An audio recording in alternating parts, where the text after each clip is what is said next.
Mesdemoiselles, mesdames, messieurs, nous sommes venus dans cette belle campagne souvent depuis nos villes, nos métropoles mondialisées. Nous sommes venus chercher ici un sens que bien souvent nous ne trouvons pas du tout dans ces lieux, dans ces métropoles mondialisées où l'architecture est laide, euh, où les personnes que nous rencontrons méritent à peine le nom de personnes et sont plutôt des individus anonymes. Ces villes où nous sommes de plus en plus entourés d'individus qui nous sont étrangers, qui nous plongent dans un sentiment où se perd la familiarité, où se perdent les repères. Alors évidemment, pour nous, Français du XXIe siècle, ça signifie vivre dans des villes où ce terme de français perd son sens.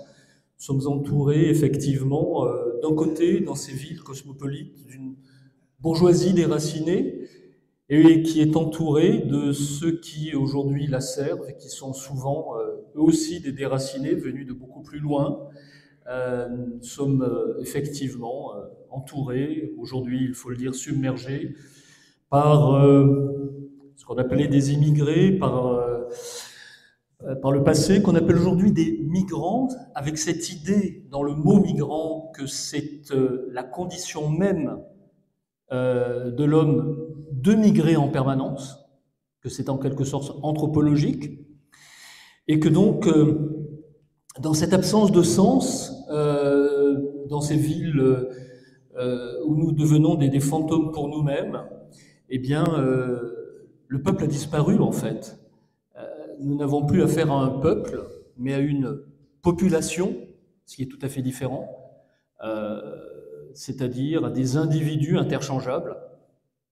Et le malaise que l'on ressent, la profonde anomie, pour parler comme Durkheim, la perte du sens, la perte de la norme, eh bien nous sommes supposés la guérir en allant plus loin dans ce déracinement. Et il nous est proposé donc de trouver la solution de ce malaise dans un progrès plus rapide, un progressisme qui aujourd'hui a pris la forme du bougisme. Bougisme, c'est-à-dire effectivement le fait en permanence d'être en mouvement, de ne jamais demeurer, de ne jamais s'enraciner. Alors c'est un spectacle de désolation et c'est une misère. Et cette misère, elle est d'autant plus déchirante qu'elle a lieu ici en France, c'est-à-dire la dernière des nations d'Europe où ce spectacle devrait avoir lieu. Nous devrions être les derniers à nous abandonner à cela parce que, et j'espère que ce sera l'heureuse réalité que nous allons rappeler aujourd'hui, et pour certains d'entre vous qui n'en ont jamais entendu parler, l'heureuse nouvelle, c'est que nous ne sommes pas des SDF. Nous ne sommes pas ces sans domicile fixe que sont les hommes des métropoles mondialisées d'Occident. Nous avons en fait une maison, nous avons une demeure, c'est-à-dire, comme l'étymologie nous le rappelle, ce qui nous permet de demeurer nous-mêmes, de ne pas être éparpillés comme des atomes individuels. Nous avons une maison, les Français ont une maison, et c'est la leur parce que celui qui est à leur tête est l'un des leurs. Et mieux encore, il n'a jamais cessé de l'être. Et nous sommes la seule nation au sein de notre civilisation européenne qui a eu ce privilège d'avoir toujours eu à la tête de sa maison un Français. Alors ce privilège, en ce mois d'août où la Révolution a prétendu les abolir, eh bien, reprenons notre privilège, redécouvrons ensemble notre trésor, la Maison de France. Cette Maison de France, je vais vous en parler en soulignant la notion, la force de la notion de Maison de France. Bien sûr, ensuite, je parlerai de ce qu'elle est aujourd'hui, c'est-à-dire la maison d'Orléans depuis 1883. Je rappellerai pourquoi elle ne l'est pas encore auparavant. Et ensuite, je conclurai en disant pourquoi cette maison de France est la seule légitime. Débat assez vain, à vrai dire, si l'on ne parle que de questions de princes français ou espagnols. Débat ridicule aujourd'hui pour nos contemporains. Mais ce qui n'est pas ridicule, ce sera de rappeler pourquoi ces princes sont légitimes. Ils sont légitimes en raison de notre constitution coutumière. Et nous n'allons pas nous arrêter à de l'histoire du droit, qui serait de la vaine érudition, mais nous rappellerons pourquoi cette constitution coutumière a un sens politique qui est totalement actuel, qui n'a jamais été aussi actuel. C'est que, on le verra, le fil rouge de cette constitution coutumière, c'est la conservation de l'identité française. Alors commençons par la notion de maison de France. Alors, le terme de maison, donc du latin manere, demeurer, rester, être stable, être pérenne. Ce terme de maison, il va désigner, on l'a compris, une famille royale, donc une dynastie. Et ce terme, il apparaît dès les débuts de ce qui va devenir la France. D'abord, Regnum Francorum, règne royaume des Francs, puis Regnum Franciae, royaume de France. Mais nous allons le rappeler, alors que nous avons trois races royales, comme on le disait, dès les débuts de la royauté française, c'est-à-dire dès les Mérovingiens, nous avons ce terme de maison. À quoi est-ce qu'on le voit sous les Mérovingiens? Alors, je rappelle, mais vous allez le comprendre, qu'il s'agit du pouvoir qui va se substituer au pouvoir romain, gallo-romain, dans la chute de l'Empire romain. Et donc dans le désordre et l'insécurité. Et nous aurons à y revenir, le remède à ce désordre et à cette insécurité va être apporté par cette nouvelle maison, la maison de Mérové, à partir donc de la bataille des Champs cataloniques de 451. Chez les Mérovingiens, le principal collaborateur du roi est le major domus. Major domus, ça donnera plus tard majordome, c'est un terme domestique, privé, mais c'est aussi, on le traduit par maire du palais, major domus. Vous l'entendez, nous sommes au VIe siècle. Les Mérovingiens s'installent dans la deuxième moitié du Ve siècle. Et vous le voyez, dès le VIe siècle, il y a ce terme de domus regis, maison du roi. Et le maître de la domus, vous l'entendez, c'est le dominus. Mais le dominus est celui qui a d'abord conquis, rassemblé, protégé le dominium. Il n'y a pas de dominus sans dominium, il n'y a pas de maître sans le domaine. Et effectivement, c'est la première chose, j'y reviendrai en conclusion, qu'au fond, les Mérovingiens, c'est sécuriser le dominium des Gallo-Romains dans le chaos des invasions.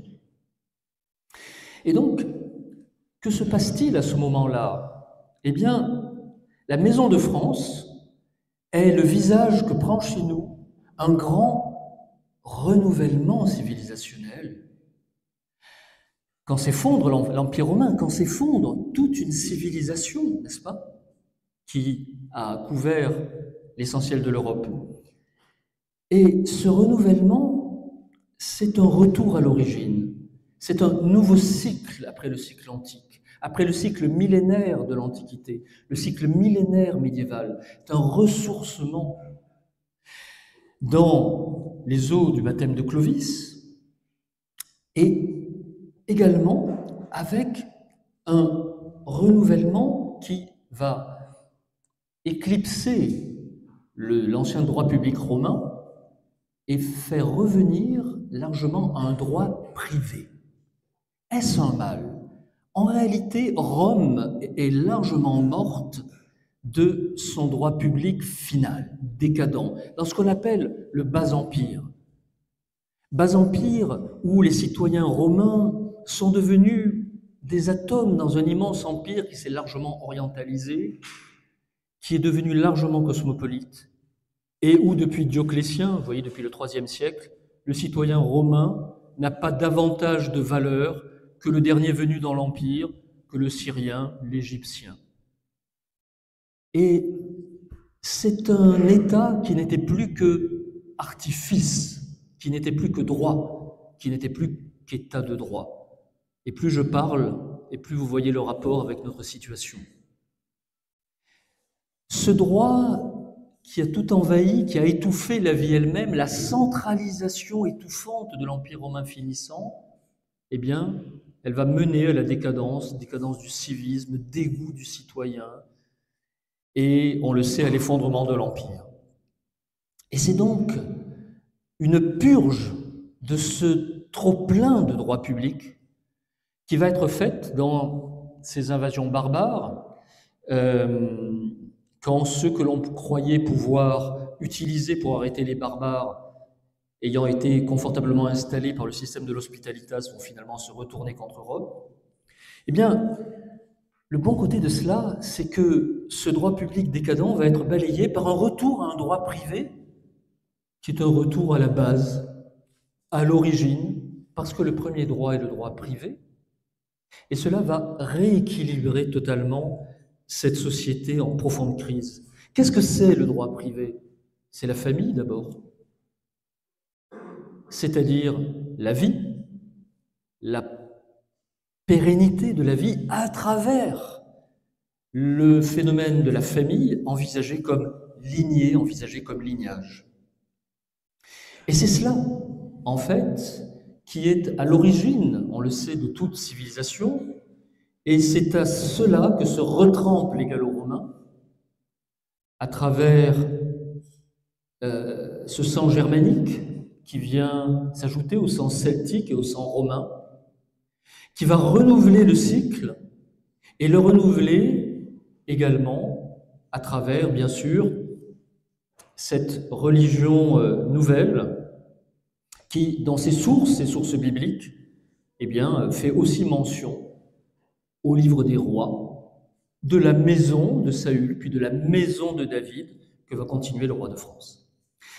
Alors cette expression de maison de France, vous voyez qu'elle est là dès l'origine, et elle va être consacrée, alors c'est d'abord la maison des Francs, puis ça devient la maison de France, c'est le cas en particulier à partir des Capétiens, et elle sera consacrée, par exemple, par le pape Boniface VIII, dans la bulle de canonisation de Louis IX, Saint Louis, où le pape écrit le 11 août 1297 « Gaudeat Dominus inclita Franciae, réjouis-toi, illustre maison de France ». Et de fait, illustre maison de France, très chrétienne maison de France, sainte maison de France, noble maison de France, sont tous les qualificatifs qui sont utilisés dans l'Europe médiévale et moderne pour parler de cette maison très spéciale qui, dans ce nouveau cycle civilisationnel, est la première à se tremper dans les eaux du baptême. Vous savez qu'elle est la fille aînée de l'Église. Et donc, tout au long de ce cycle, les auteurs et même les souverains des royaumes étrangers affirment que la maison de France est la première maison de la chrétienté. Et aujourd'hui, les historiens et les généalogistes disent, en fait, le roi de France est le plus ancien des rois et c'est la plus stable et la plus ancienne famille régnante du monde.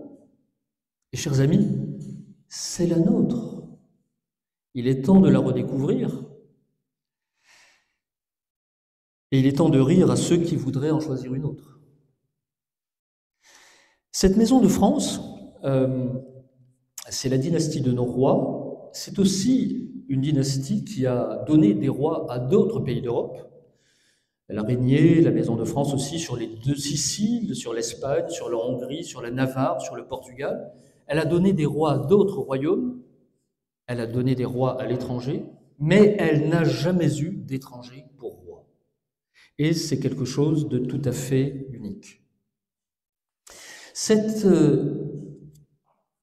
Dire que la Maison de France est donc en quelque sorte la demeure, et ce qui permet de demeurer à ceux qui sont les sujets de ces dynasties, cela signifie aussi que dans cette maison se concentre une identité qui va couvrir en fait quasiment 14 siècles. On parle des Mérovingiens, le milieu du 5e siècle. On passera aux Carolingiens en 751, mais il y aura des alliances matrimoniales entre princes carolingiens et l'ancienne famille mérovingienne, de sorte que le sang de la première race se poursuit dans la seconde. Et ce sera aussi le cas entre les Capétiens, à partir de 987, et les Carolingiens. Et c'est pourquoi on parle d'une continuité, vous voyez, à travers ces 3 dynasties de la Maison de France. Cette continuité, elle est impressionnante et on a le sentiment de la sorte qu'à travers la stabilité et la continuité de la Maison de France se maintient la stabilité et la continuité du peuple français lui-même, des peuples de France, qui formeront la nation française. Et cela est une leçon à redécouvrir de ce qu'est profondément la royauté et que ne peut être en réalité aucun autre régime. Je me pencherai, pour l'éclairer, avant de parler de nos princes concrets, je me pencherai quelques instants sur ce que signifie le terme de roi. Vous avez déjà eu de brillantes conférences en la matière, donc je serai bref. Mais en effet, qu'est-ce que le roi ? Quel est son sens au sein de notre civilisation européenne ? C'est une institution première, c'est une institution qui n'a pas besoin d'artifice. Il n'est pas nécessaire d'avoir une constitution écrite avant d'avoir un roi. On a d'abord un roi, puis se développera une constitution coutumière. Pourquoi ? Parce que, tout simplement, il est un fait de nature. Et sa continuité n'a pas davantage besoin d'une constitution écrite. Elle est aussi un fait de nature, elle est un fait d'hérédité. Et c'est cette idée que le roi est un fait de nature, et nous avons tous à l'esprit le fait que nature, natura, est le mot qui donne le terme de nation. La nation est le groupe de ceux qui sont rassemblés par la nature, c'est-à-dire la naissance. Tout ça, ce sont les mêmes mots. Et en effet, le roi est celui qui, au fond, est chargé de maintenir la continuité de cette communauté naturelle au moyen d'un droit juste. Maintenir la nation au moyen d'un droit juste. C'est ce que dit le terme de roi au temps de cette Maison de France et dans toute l'Europe en réalité. Qu'est-ce que le roi ? Il y a 2 étymologies au mot roi. Le roi, c'est, eu égard à nos racines les plus anciennes, c'est une racine indo-européenne, reg. La racine reg, R-E-G, donne la règle, la regula, le droit, right en anglais, recht en allemand, derecho en espagnol ou diritto en italien, le roi romain, le rex, le rix gaulois, le rig germanique, le rajan persou, le raja indien. Dans l'ensemble de cette civilisation, on l'entend, le roi donne la règle. Mais cette règle, elle est là pour garder quoi ? L'autre étymologie de roi, chez nous, le dit.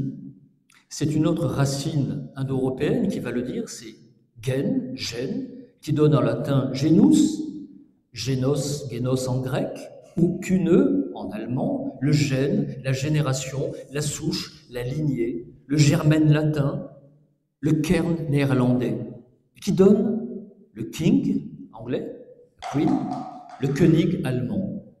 Il est le noyau, la graine, le germe. Il concentre en lui le peuple, il concentre en lui le sang national. Pour nous, il concentre en lui le sang de France. Et il a les moyens par le droit de conserver cette communauté, et c'est le premier de ses devoirs. Alors, cette fonction profondément vitale, elle est nourrie par une façon de gouverner qui est la façon la plus naturelle, qui est cette façon familiale, et qui va donner aux institutions royales de l'ancienne Europe leur visage effectivement le plus naturel, le plus compréhensible pour leur sujet, parce que des sujets au roi, il y a une continuité, il y a une même vie. C'est une royauté comme corporation familiale. Et ici, il faut comprendre pourquoi ce pouvoir ne s'est jamais coupé du peuple. Parce que du peuple et de ses joies, jusqu'à la maison de France et ses propres joies, il y a une analogie profonde. Si nous avions le temps, nous expliquerions que l'analogie est la modalité du politique tout au long du Moyen-Âge européen.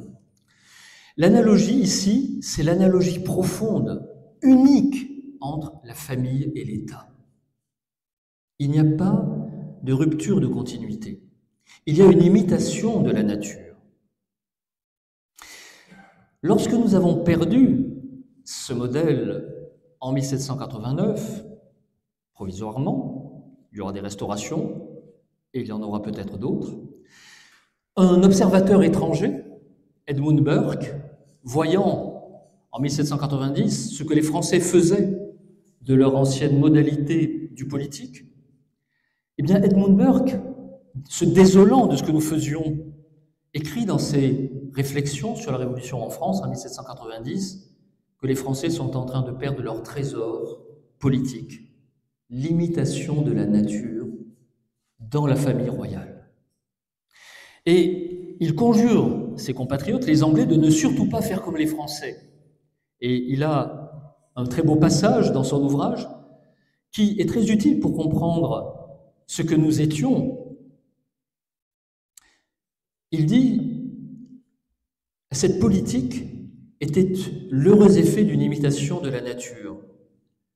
Le peuple savait que l'idée d'héritage fournissait un principe sûr de conservation et de transmission. » Et il écrit « C'était une politique constitutionnelle qui opérait sur le modèle de la nature. » Burke dit « Nous recevons, nous possédons, nous transmettons notre gouvernement et nos privilèges de la même manière que nous recevons, possédons et transmettons nos biens et nos vies dans nos familles. Les institutions de la cité sont comme les institutions de la famille, une juste correspondance et symétrie avec l'ordre du monde. Le mode d'existence choisi est ainsi celui de tout corps permanent composé de parties périssables. Le tout n'est à aucun moment ni vieux ni jeune, mais demeure à jamais identique à lui-même, comme une famille. Elle se renouvelle naturellement. Dans cette philosophie de l'analogie, et Burke conclut, nous avons adopté ce principe de l'héritage. Comme les Français, nous avons donné à notre forme de gouvernement l'image d'une parenté par le sang.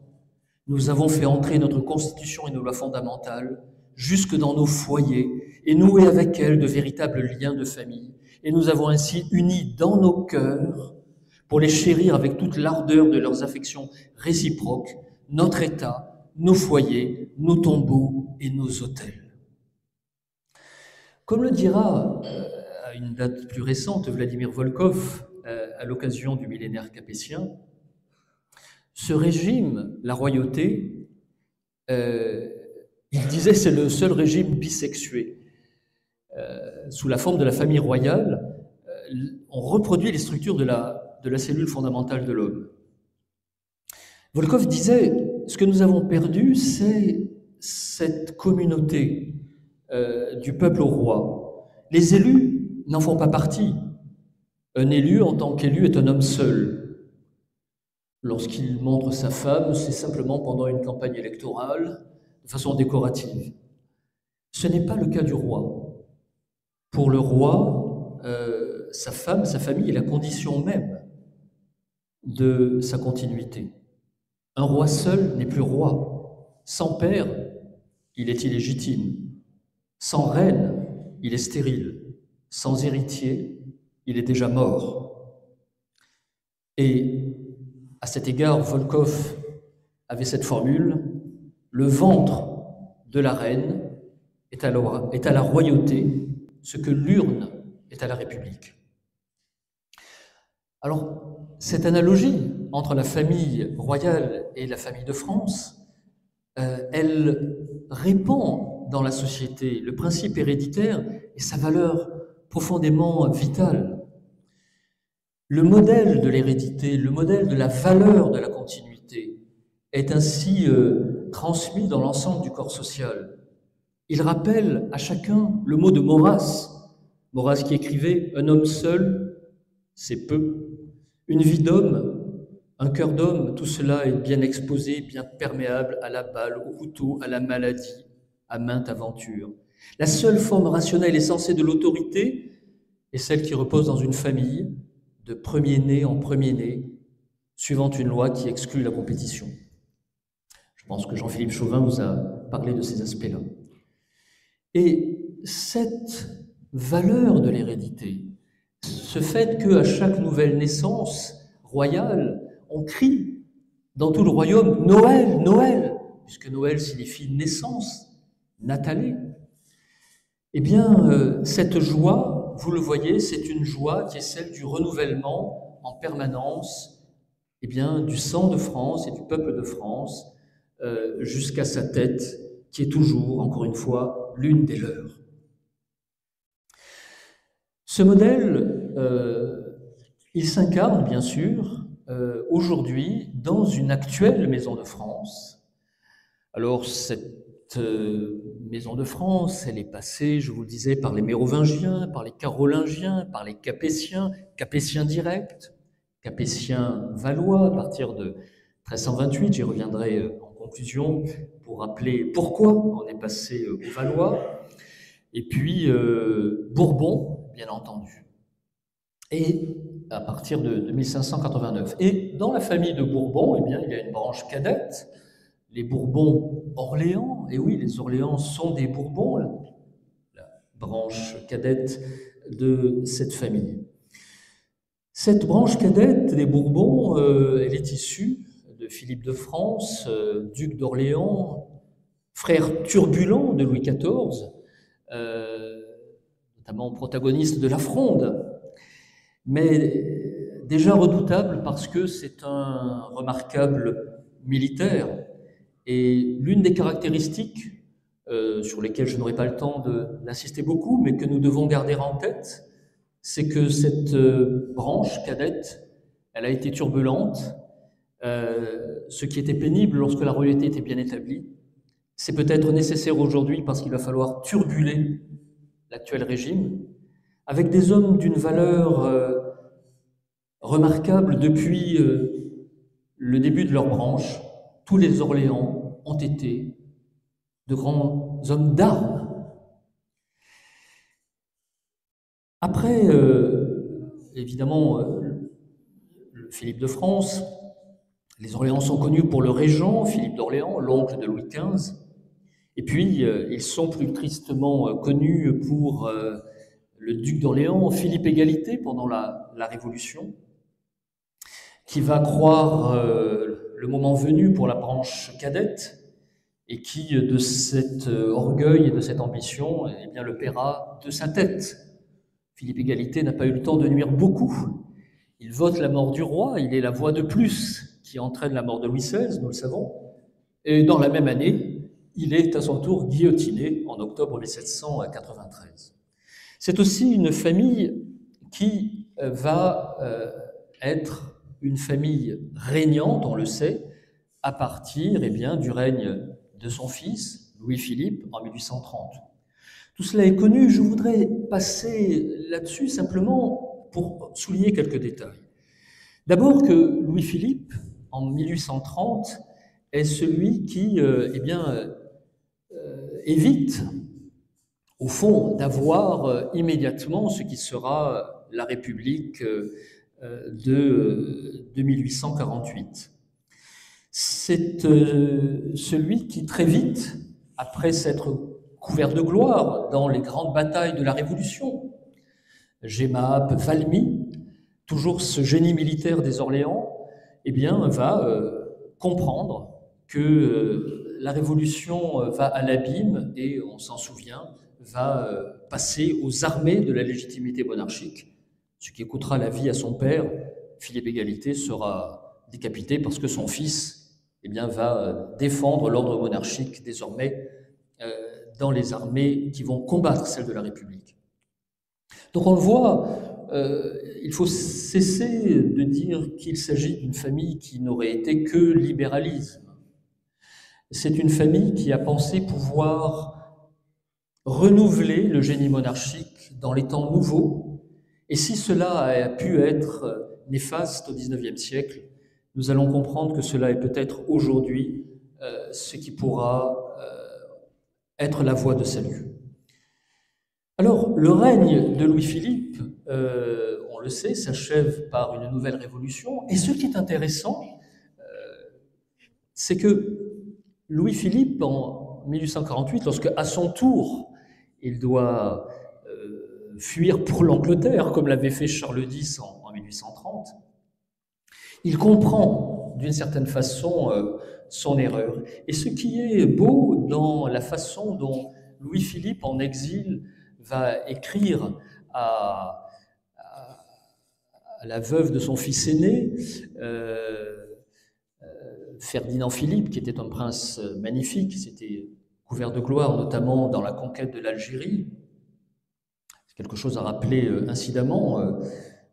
Les princes d'Orléans, effectivement, sont ceux qui ont continué la conquête de l'Algérie initiée par Charles X, qui était faite, vous le savez, pour sécuriser la Méditerranée. Et le plus grand chef de la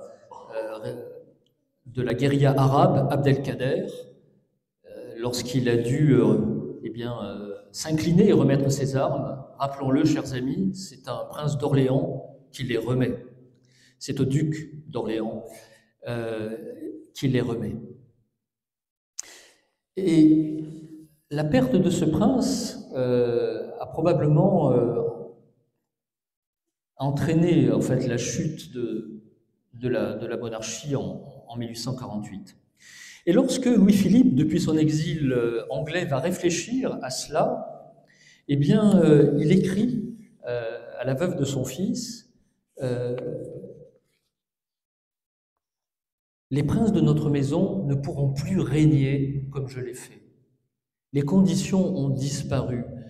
Les conditions encore favorables pour moi, avec le développement des idées républicaines, le développement de cette modernité politique toxique, ne permettra pas, écrit-il, au prince d'Orléans de régner. Et il écrit dans son exil, il faut revenir à la légitimité. On le sait peu, c'est Louis-Philippe lui-même qui va demander à celui qui va être pour ses partisans Philippe VII, comte de Paris, le premier Orléans qui sera chef de la maison légitime de France, de se rallier à la légitimité. Parce qu'il comprend que ce qui a manqué aux Orléans jusqu'alors, lorsque après la Restauration, ils se sont hissés au pouvoir, ce qui leur a manqué, c'est une force historique millénaire. Et un prince qui n'était que le roi des Français, au fond, reste encore trop, vous le voyez, soumis à une conjoncture politique. Il le comprend, il l'écrit lui-même. Les Orléans font eux-mêmes la critique de l'orléanisme. Et il explique au futur Philippe VII, ce qui vous fera régner, c'est la légitimité.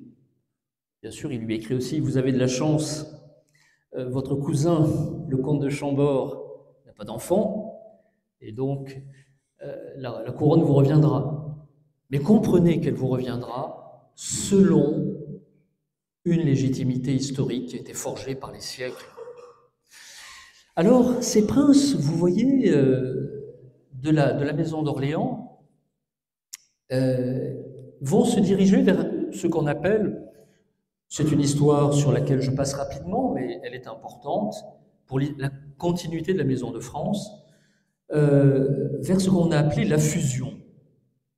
Alors la fusion, c'est la fusion de la branche aînée des Bourbons et de la branche cadette des Orléans, qui a été au XIXe siècle, pour les royalistes, un moment important.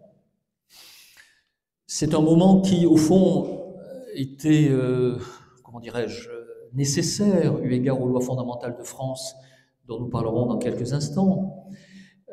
Mais effectivement, c'était une démarche qui a été faite donc par Philippe, comte de Paris, qui va voir son cousin en 1873, en août, là aussi, 1873, et Philippe d'Orléans va voir le comte de Chambord dans son exil de Frosdorf et lui dit « Les princes d'Orléans, dont je suis le chef », il est alors le chef de la maison d'Orléans, pas encore le chef de la maison de France, et il lui dit que les princes d'Orléans ne s'opposeront pas à sa restauration.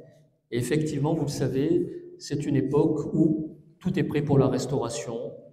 Elle a été ratée de peu, une malheureuse affaire de drapeau blanc, dont vous avez dû déjà entendre parler. Dans ce moment, la réconciliation du comte de Chambord et du comte de Paris, de la branche aînée, de la branche cadette, va permettre d'espérer que lorsque le comte de Chambord sera rappelé à Dieu, eh bien, cette intransigeance ici si mal placée, même si c'est une affaire compliquée, que celle de la restauration manquée, en ces temps où l'Assemblée nationale était majoritairement royaliste, eh bien, c'est dans l'espoir que cette famille qui était passée par l'orléanisme, eh bien, pourrait être plus à même de réconcilier la Nouvelle-France et l'Ancienne France, que lorsque le comte de Chambord meurt en 1883, eh bien, il y a un immense espoir. L'immense majorité des royalistes se rallie à cette famille cadette qui devient alors, et seulement à ce moment-là, la famille de France, et non plus la maison d'Orléans. Alors, ces princes désormais de la maison de France, ces princes d'Orléans de la maison de France, sont des princes magnifiques. On les connaît trop peu. Je manque de temps pour vous en parler. Alors, je vous invite à aller les découvrir, à aller voir déjà leur allure. Princes magnifiques, tous grands soldats, tous grands officiers, et souvent tête politique également. Le comte de Paris, Philippe VII, le premier des Orléans de la Maison de France, c'est un prince qui va penser le pacte national. Vous irez lire sur l'internet ce qu'était le pacte national. C'est un document remarquable de 1887 dans lequel le prince propose une profonde réforme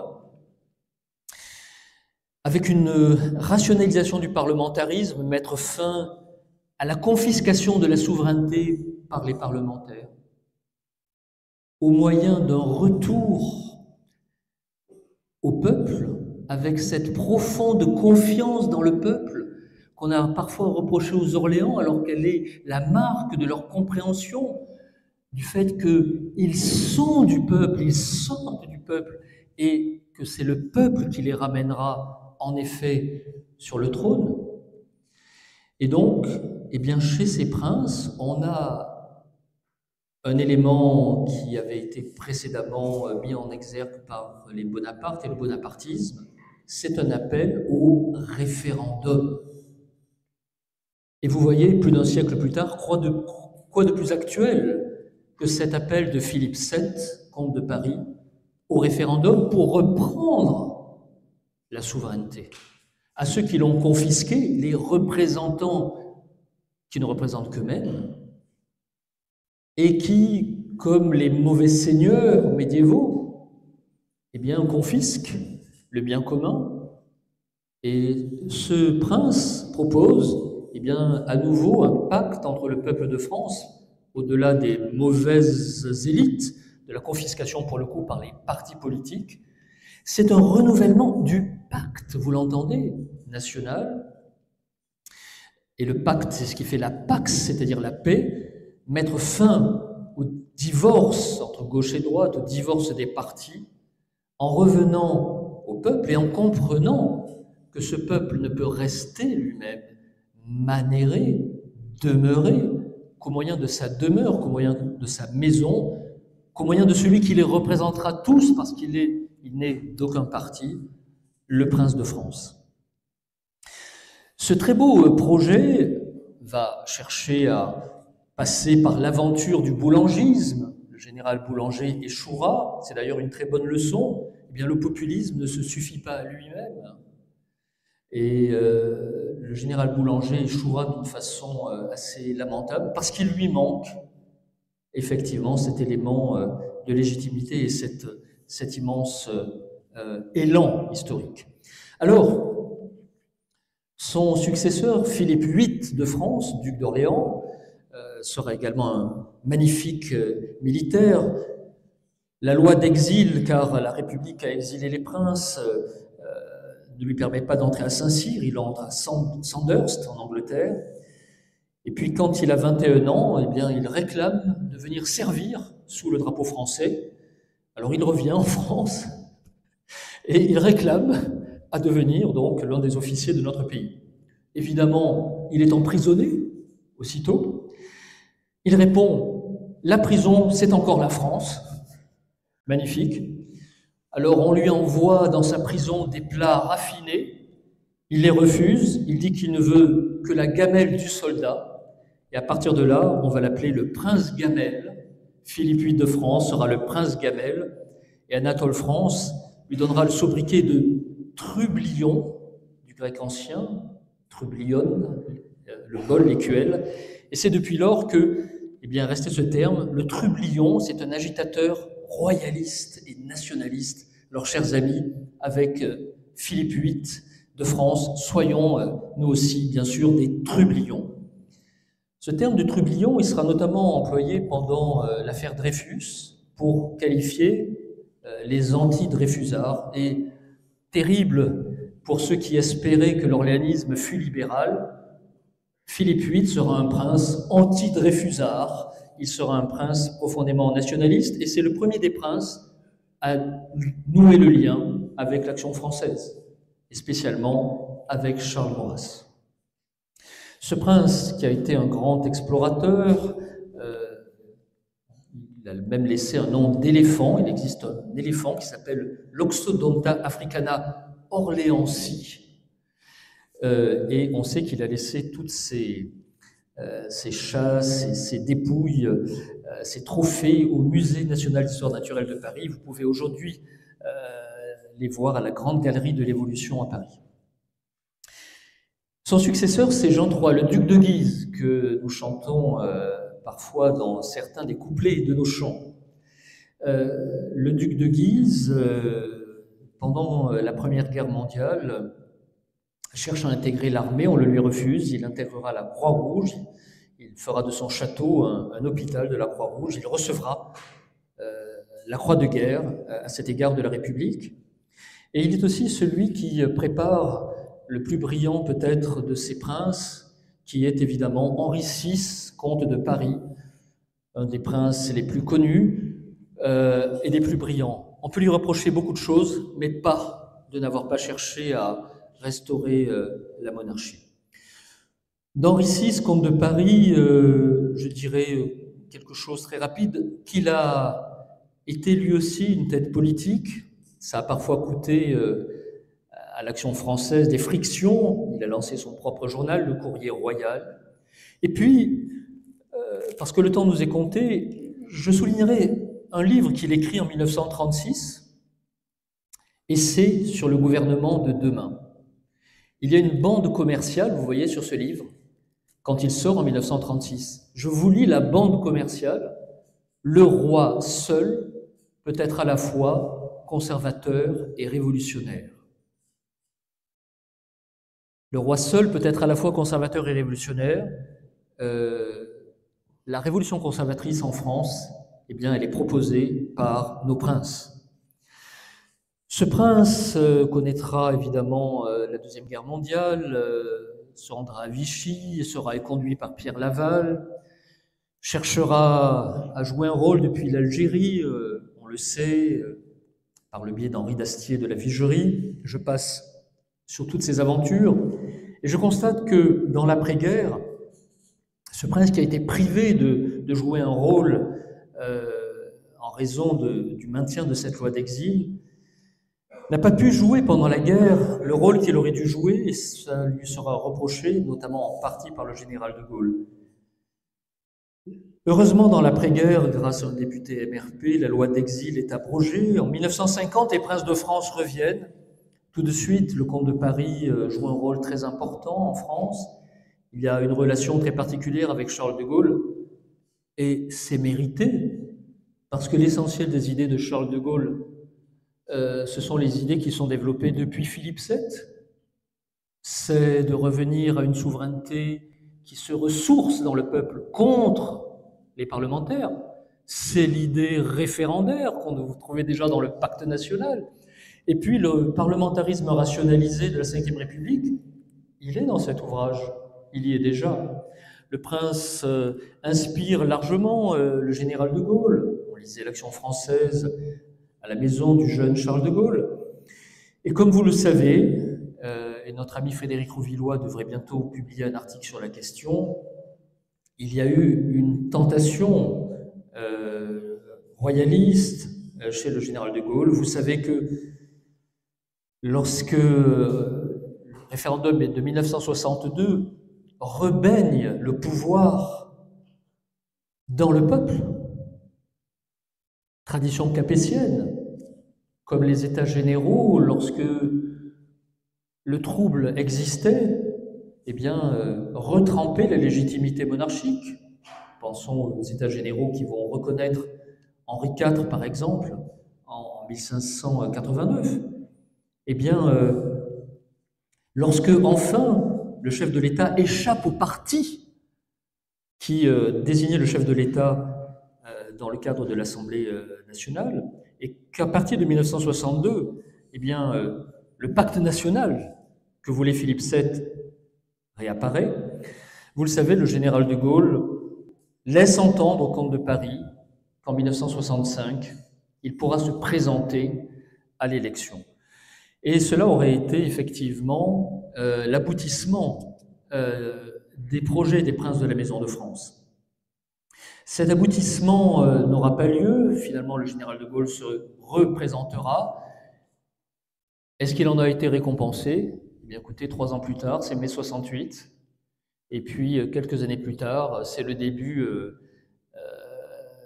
du règne du Conseil constitutionnel qui va confisquer la souveraineté à partir de son fameux arrêt de 1971. En quelques années, tout ce qu'a construit le général de Gaulle disparaît. Et en effet, la condition de la continuité de ce projet, c'était, c'est vrai, la restauration monarchique. Tout simplement parce que le projet gaullien lui-même venait en réalité du projet royal, et la monarchie républicaine, eh bien, hélas, ça reste un oxymore. Alors, les princes qui vont suivre, nous les connaissons aussi, Henri VII, comte de Paris, qui sera également un soldat, un légionnaire au Premier Reich. Le temps nous manque pour parler plus longuement de lui, et il faut en venir à son fils que nous connaissons, Jean de France, qui, lorsqu'il écrit son premier livre, choisit de l'intituler « Un prince français ». Et nous suivons le prince Jean de France. C'est un prince qui a pleinement restauré le lien que Philippe VIII avait établi avec l'action française. C'est un prince qui est à nos côtés. Alors, parce que ce prince est à nos côtés, nous pouvons espérer que s'éclaire à nouveau, et ce sera ma dernière et conclusive partie, que s'éclaire à nouveau ce lien profond entre la Maison de France et la conservation de notre pays. C'est ce par quoi il nous faut terminer. Vous savez qu'il y a eu des querelles sur la légitimité dans les années 80, quand le comte de Paris, Henri VI, se souvenant que François Mitterrand avait été un jeune royaliste, qui était venu le visiter. Et oui, Mitterrand était allé visiter le prince en exil à Bruxelles. Alors, le prince avait appelé à voter Mitterrand en 88. Ça a fâché beaucoup de royalistes. Et on a vu renaître ce fantôme de princes espagnols. Heureusement pour votre génération, tout ça est ridicule. C'est redevenu ce que ça a toujours été, une prétention ridicule. Pourquoi? Parce que, comme le disait le comte de Chambord, je le cite, dans son manifeste de Frosdorf, en 1852, « La monarchie en France, c'est la maison royale de France, indissolublement unie à la nation, pendant 1400 ans. Seuls entre tous les peuples d'Europe, les Français ont toujours eu à leur tête des princes de leur nation et de leur sang. » C'est le comte de Chambord qui parle, supposé être la référence des néo-légitimistes, des pseudo-légitimistes, qui voudraient un prince espagnol. Le bâtonnier Marie de Roux, le grand-père de l'écrivain Dominique de Roux, grande figure d'action française, Marie de Roux disait « La France peut se vanter d'être la seule nation d'Europe qui eut le privilège de n'avoir obéi qu'à des chefs de son sang et de sa langue, d'avoir donné des rois aux autres, mais de n'en avoir jamais reçu d'eux. » Et effectivement, alors que l'Angleterre recevait un Français venu de Normandie, Guillaume le Conquérant, puis recevait un prince allemand en 1688, que les Espagnols recevaient un prince français, effectivement, Philippe de France, que tant de princes du Saint-Empire à la Pologne recevaient des princes étrangers, les princes de France ont toujours été des Français. Et ce qui est l'essence des rois, je vous l'ai dit, qui est d'être le germe, qui est d'être ce concentré extraordinaire de leur peuple, eh bien, ce qui est le génie de la royauté partout et toujours dans le monde, en France, ce génie a été porté à une perfection extraordinaire. Et cette perfection, elle est portée par notre constitution coutumière qui, effectivement, a assuré cette continuité. Notre constitution coutumière, il y aurait beaucoup à en dire. Je vais être relativement bref. Je veux simplement vous rappeler le cadre des règles pour m'attacher à une seule de ces règles. Il y a à peu près dans notre constitution coutumière 12 grandes règles. Hérédité, aînesse, masculinité, agnation, catholicité, naturalité, instantanéité, majorité perpétuelle, indisponibilité, indivisibilité du domaine royal, inaliénabilité et imprescriptibilité. Disons quelques mots très rapides, comprenons surtout l'essentiel. Qu'est-ce qu'une constitution coutumière? C'est une constitution naturelle. Naturelle dans tous les sens du terme. Naturelle parce qu'elle se poursuit à l'intérieur d'une famille naturelle. Avec la toute première règle, l'hérédité. L'hérédité posée pour les Capétiens, définitivement à partir de Philippe II Auguste. L'aînesse, Le plus compétent est celui qui a été le plus longtemps associé à son père. Vous voyez, ça ne demande aucune constitution écrite.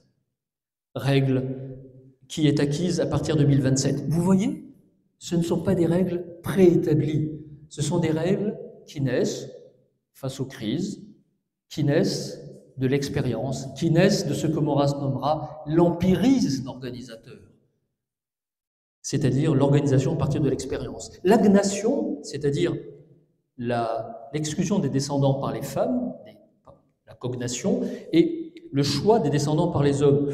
Pourquoi? Nul machisme, simplement, à un moment, Édouard III d'Angleterre se trouve être, par sa mère, quand s'éteignent les Capétiens directs, en 1328, c'est l'héritier. Vous voyez la question que se posent les néolégitimistes, elle a été réglée depuis très très très longtemps. En 1328, l'héritier, c'est le roi d'Angleterre. Eh bien, les princes de France qui se sont éteints en ligne directe existent encore chez un cousin. Il y a des états généraux. Il y a des états généraux, ils existent. La représentation nationale existe, elle existait dans les plaids mérovingiens, elle existait dans les plaids carolingiens, elle existe dans cette nouvelle forme d'assemblée que sont les états généraux. Et ils vont choisir la bonne bourgeoisie des villes du roi, la bonne noblesse fidèle au roi, à l'idée de maison de France qui est alors vacante. C'est le moment où la maison retourne à la France pour avoir un héritier, et les clercs de France votent pour Philippe de Valois. C'est une branche cadette, mais elle est française. Et donc, vous voyez, c'est ce qu'on va appeler la loi salique, qui n'est guère dans la loi salique. Un historien du droit peut vous le dire. La loi salique, comme l'a dit Maurras, en fait, elle passe d'un droit privé franc à un droit public français pour sauver l'identité française. Donc, loi d'agnation. Loi de catholicité, on en parlera quand Henri IV sera ce prince protestant, et là on s'apercevra que ça pose un problème, parce que les rois de France, depuis Clovis, sont catholiques.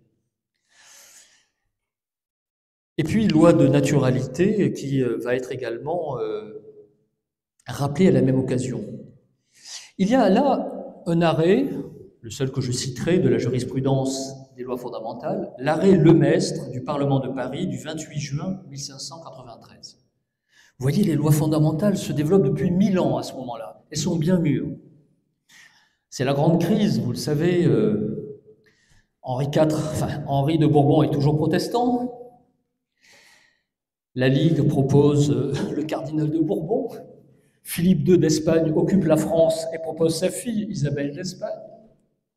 Et les États généraux votent à nouveau et disent non, effectivement,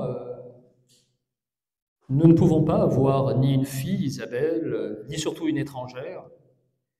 Il y a un très beau texte qui est écrit, un libelle qui circule pendant ces États généraux, la satire Ménippée. Allez lire, chers amis, la satire Ménippée, qu'écrivent les royalistes nationaux pendant ces États généraux de 1588 à 1593. Longs États généraux, longues disputes.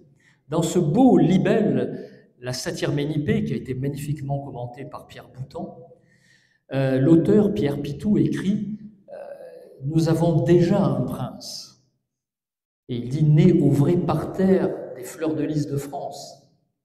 Et il écrit « On peut faire construire une bâtisse, mais on ne peut pas faire un arbre ». Et il dit « La royauté est de la tige de Saint-Louis ».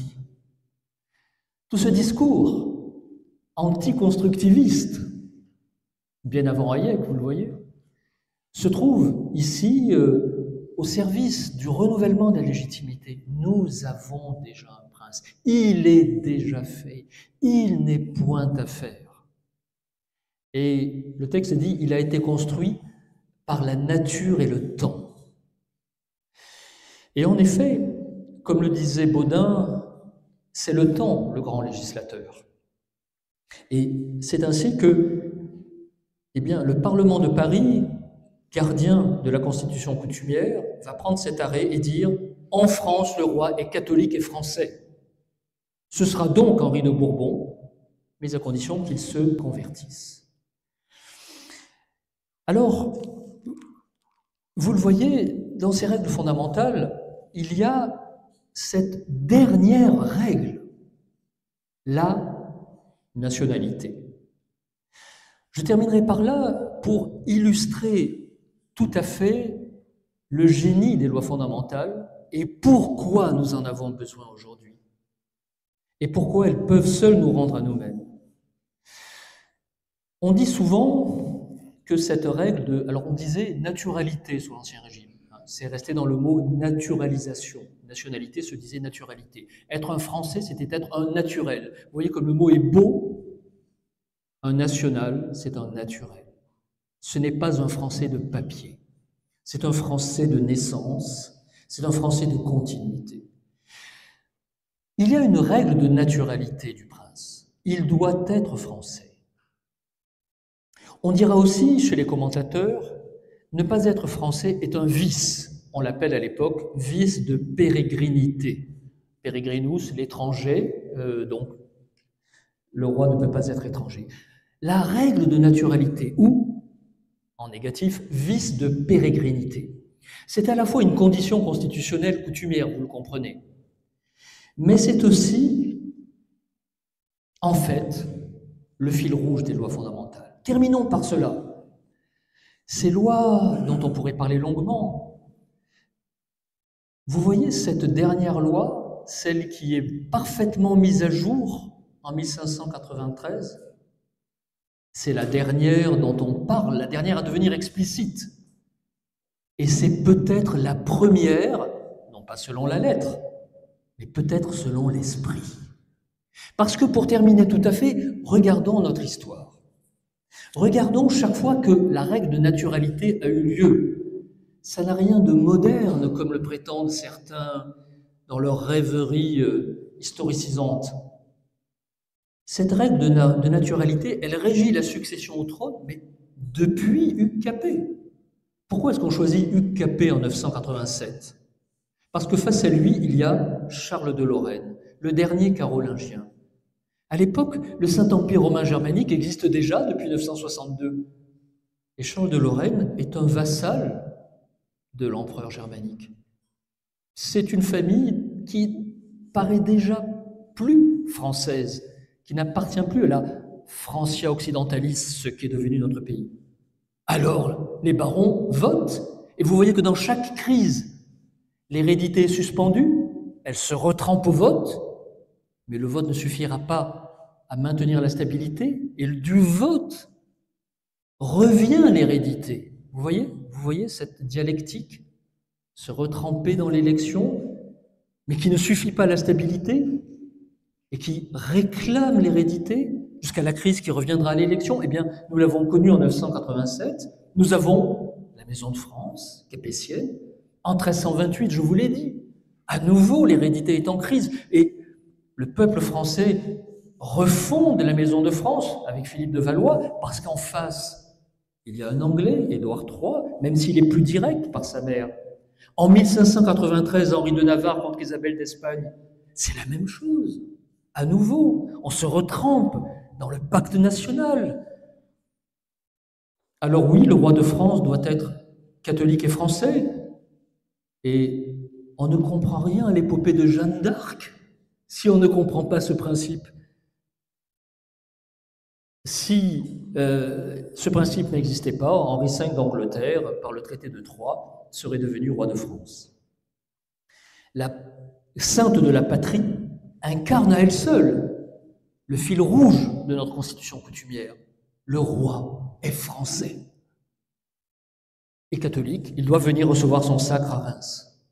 Alors, en conclusion, cette conservation de la nationalité du roi, cette conservation qui fait que le roi de France est libre, Il est absolu au sens ancien, absolutus, celui qui est délié des liens. Les liens sont dissous pour lui. Il est indépendant, il est souverain, qui fait que nous avons été la première des nations d'Europe, comme vous le savez.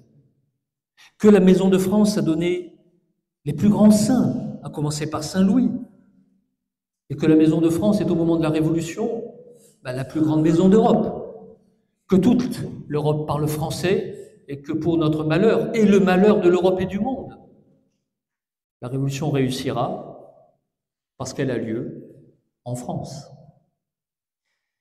Alors cette nation qui a été le phare du monde, avec ce prince toujours français, toujours libre, est-ce que cela ne concerne que la souveraineté? Ce serait déjà beaucoup, ce serait déjà suffisant pour être royaliste, chers amis.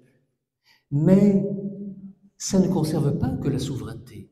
Ça conserve le deuxième pilier d'une nation, son identité. Parce que qu'est-ce que ça veut dire que l'on veut que le roi reste français en 987, en 1328, en 1593? On veut que la France continue. Et si on se penche, pour terminer tout à fait, sur les changements au sein de nos races royales, mérovingiens, carolingiens, capétiens, que s'est-il passé? Pourquoi avons-nous eu des mérovingiens? La démonstration est rapide. Nous avons des mérovingiens parce qu'en 451, Mérové arrête les Huns au champ catalonique. Personne n'avait arrêté les Huns qui avaient dévasté toute l'Europe, les Huns d'Attila. Et Mérové les arrête. Les Romains ont failli. L'Empire romain est décadent et s'effondre. L'Empire romain ne protège plus les Gallo-romains. Et les Mérovingiens les protègent. Quand, en 751, ils sont remplacés par les Carolingiens, que s'est-il passé? Les invasions nouvelles, musulmanes. Qui arrête cette invasion qui non plus n'avait jamais été arrêtée? L'invasion de l'islam depuis le début de l'Hégire, depuis 632, qui 100 ans plus tard arrête l'invasion musulmane? Charles Martel, à Poitiers, qui est maire du palais, maire majordomus, premier serviteur de la Maison de France. Les rois mérovingiens sont considérés comme devenus des rois fainéants. Ils ne protègent plus assez le royaume. On passe au protecteur de l'identité. Charles Martel sera célébré dans toute l'Europe et son fils, Pépin le Bref, sera sacré et deviendra le chef de la nouvelle maison. Et en 987, pourquoi est-ce qu'on passe des Carolingiens aux Capétiens? Nouveau roi fainéant, sans doute. Les Carolingiens perdus dans les disputes qui ont suivi la décadence de l'empire de Charlemagne ne protègent plus les Français encore d'une invasion, chers amis. Cette fois venus du Nord, les Vikings. Les Vikings sont sur la Seine dans les années 880. Et ceux qui les arrêtent, ce sont les comtes de Paris, ducs de France. C'est Robert le Fort, c'est son fils Eudes, qui sera le premier à être élu contre un carolingien. Et puis, c'est leurs descendants UCAP. Ils ont à nouveau assuré la protection, la sécurité, le premier des devoirs, et le premier des devoirs face au plus grand des dangers, l'invasion. Alors, il n'est pas difficile pour nous de comprendre que la légitimité du pouvoir politique, c'est d'abord la conservation de la pérennité de l'identité. Et ce n'est donc pas difficile du tout pour nous de comprendre que aujourd'hui, le prince français qui s'opposera victorieusement à la nouvelle invasion, à la submersion migratoire, à l'islamisation de notre pays. Le prince catholique et français, qui, comme ses pères depuis 1500 ans, saura naturellement faire cela, eh bien, je crois que lui, et lui seul, pourra recevoir la reconnaissance de sa légitimité. À nouveau, dans le chaos, comme ses pères, il sauvera l'héritage. L'héritage de qui? Des ancêtres, des maiores, comme on les nomme en latin, majores les ancêtres, parce qu'il assurera ainsi, qu'il renouera ainsi notre mos maiorum, mos majorum, la coutume des ancêtres que nous avons perdue, parce que ce prince ainsi, comme l'étymologie, si on tire sur le fil, continue de nous le dire, rétablira enfin le règne de la majorité, c'est-à-dire du peuple historique issu des majores. Une majorité enfin rétablie contre la dictature des minorités, parce qu'ainsi il nous rendra notre majestas. Alors, nous pourrons le remercier et lui donner son titre et l'appeler Majesté. Je vous remercie.